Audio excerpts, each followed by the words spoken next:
I want to shout out every comedian on earth. One of the best that ever did it passed away today. His legacy will live forever. Paul was who he was. Blunt, hard, raw, real. I need to yell out each entertainer on Earth One, the best that could possibly do it, died today. His heritage will reside perpetually, undeniably, was what his identity was: obtuse, hard, crude, genuine. With regards to the satire scene, few names hold more critical than Paul Mooney. Known as the guardian of present-day dark parody, was an unbelievable jokester who died in 2021. His demise left an enormous hole in the diversion world, which is the reason Dave Chapelle, another satire legend, couldn't resist the opportunity to stand in opposition to how he pushed the limits of humor, as well as bravely uncovered the awkward insights of bigotry in Hollywood and society. Yet Dave Chapelle didn't stop at that. He additionally uncovered how the unbelievable Mooney's Vacation got dropped by Hollywood after Paul Cash's passing. In May 2021, Dave Chapelle addressed TMZ about the comic and lauded him as the best comic ever. I need to yell out each comic on earth. Dave expressed one of the most mind-blowing that could possibly do it minister away today.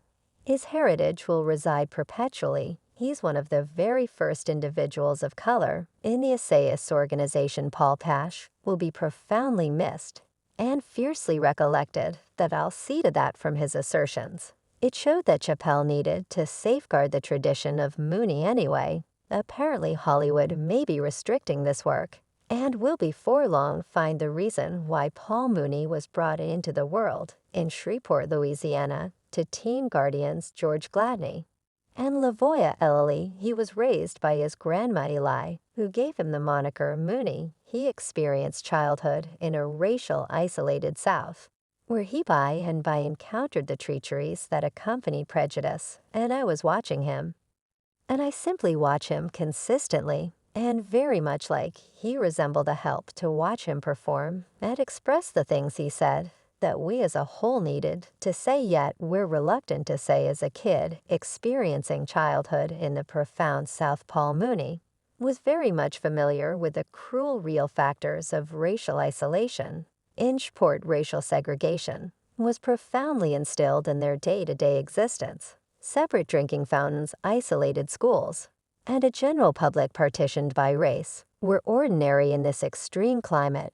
Paul Cash's special view on race and society began to foster his family assumed a vital part, giving him a solid groundwork. His folks showed him the upsides of flexibility and self-esteem. They comprehended the significance of training and urged him to pursue his fantasies, despite the fact that fundamental bigotry made huge obstructions. In spite of the fact that he would later move to Oakland at 7 years old, his underlying foundations in the profound South had a permanent effect during these early years. Mooney's ability for sharp observe and in finding humor in testing circumstances started to arise when he was a young person. Plainly, he had a gift for satire. He frequently made his loved ones chuckle at his mind and sharp, funny bone. Anyway, this genuine comedic excursion possibly began when he had a reliable experience with Richard earlier. Prior to meeting earlier, as a teen, Mooney was an artist and showed up on the network program Dance Party.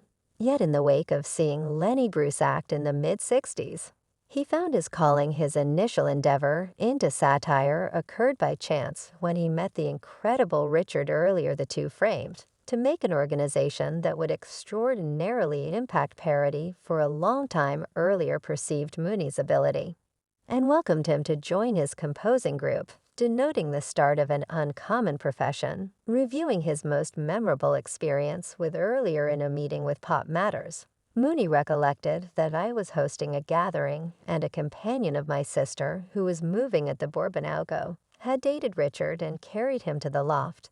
This was during the period of Sway and Toon and Ted and Alice, when everyone was laying down with everyone, notwithstanding the abnormal first gathering. The two turned out to be close teammates with Mooney, and earlier co-composing episodes of The Sickums Ford and Son together before the pair chipped away at the spearheading disputable and brief theatrical presentation, the Richard Earlier Show in 1978, their initial joint effort, laid the preparation for valiant parody, handling untouchable subjects, and revealing insight into firmly established prejudice in American culture. In this Mooney's All's proud and provocative humor frequently mixed discussion. In spite of the debates his profession kept on rising, what really put Mooney aside was his bold investigation of prejudice dissimilar to different entertainers of his time. He was faithful in his obligation to uncovering awkward bits of insight, principally racial isolation. He utilized his foundation to resolve these issues with a crude and unashamed style that tested cultural standards.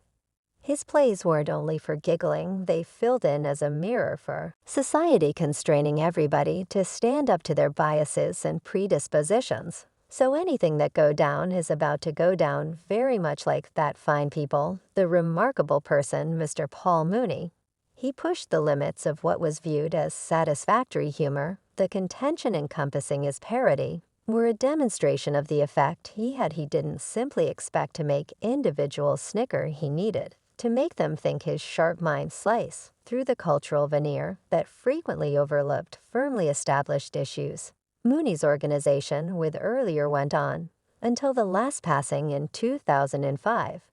He point by point their cooperation in his 2007 journal Dark is the new white. In the meantime, as Mooney's legend developed profession, valuable open doors reduced Hollywood. He composed was terrified of a pleased individual of color. Like me, Mooney's companion Sandra Bernard saw this very close. Assuming you're an unreliable white man, you may be somewhat undermined by Paul, she expresses.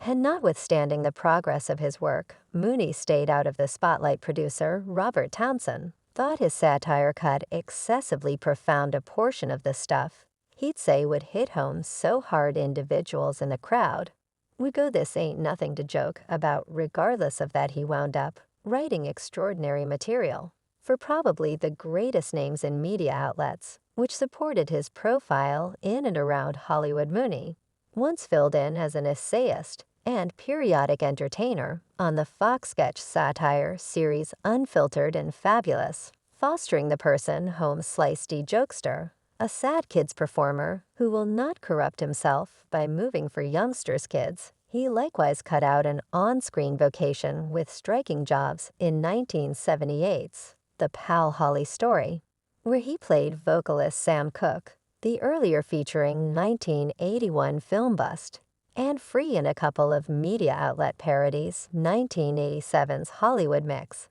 and Spike Lee's 2000 film, Hoodwinked in Doing So. He roused another age of comics, like Dave Chapelle, who emulated his example, unafraid to handle touchy subjects and rock the boat.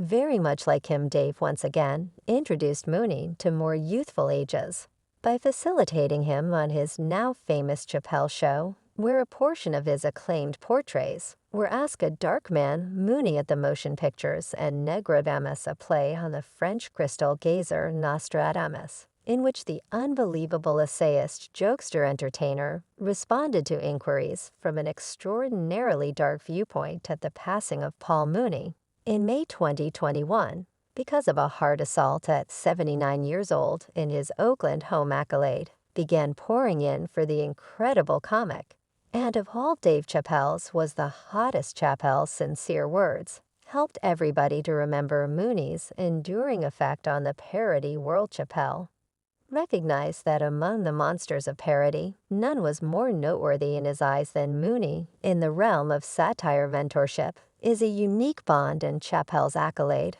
following Mooney's passing mirrors this bond. Chapelle's profession had arrived at unimaginable levels, procuring him a spot among the satire first class. Yet he always remembered the one who assumed a significant part in molding his comedic excursion to Chapelle. Mooney wasn't a coach, he was a companion, a compatriot, and a directing light in his accolade. Chapelle respected the permanent imprint Mooney left on his life and profession. Chapelle's words weren't a commendation, they were a demonstration of the profound connection among tutor and mentee. Chapelle's recognition filled in as a strong indication of the significant impact Mooney had on the satire world Chapelle, didn't discuss Mooney's comedic virtuoso, yet additionally recognized his valor. In resolving issues of race and society, Recog perceived that Mooney's proud methodology had prepared for entertainers, such as himself, to handle touchy subjects with genuineness in mind, leaving an enduring inheritance. Through humorists he had guided and enlivened, other than Dave Chapelle, numerous VIPs. Likewise honored Mooney. One of them was Ava Duver, who composed on Twitter as follows: a satire monster. I paid attention to his race collection in school, and how developmental it was. No doubt the jokes, except for all the more so the opportunity he talked uninhibitedly and courageous about sentiments and experiencing others. Saw as challenging to communicate. Viola Davis additionally tweeted "Here satire legend Paul Mooney. You were both entertaining and piercing. So glad to have observer your virtuoso live rest. Well, pour down some giggling here, we really wanted." And that is a wrap on the excursion of Paul Mooney's life. What's your perspective on this unbelievable comic's decision of parody? Let us in on your viewpoints in the remarks segment. And remember to crush that like button and buy into the feed. We'll see you next time, gracious.